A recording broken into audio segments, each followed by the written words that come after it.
শুধুমাত্র এই দোয়াটি একবার পড়েন, আল্লাহ তাআলা আপনার 90 বছরের গুনাহ মাফ করে দেবেন ইনশাআল্লাহ। আপনার 90 বছরের গুনাহ মাফ হয়ে যাবে শুধুমাত্র এই দোয়াটি যদি একবার পড়তে পারেন। আপনার ভাগ্য খুলে যাবে, রিজিকে বরকত আসবে, মনের ন্যাক আশা পূরণ হবে, আল্লাহ আপনার সব দোয়া কবুল করে দিবেন। সুবহানাল্লাহি ওয়া বিহামদি।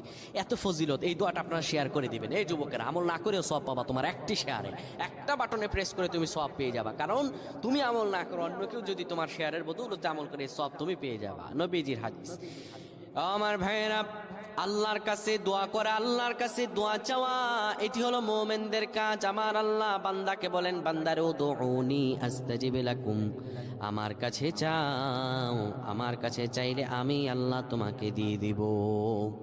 কেউ যদি একবারে দোয়াটি পড়তে পারে, দোয়াটি হলো রব্বি ইন্নী যালামতু নাফসি ফাগফিরলি।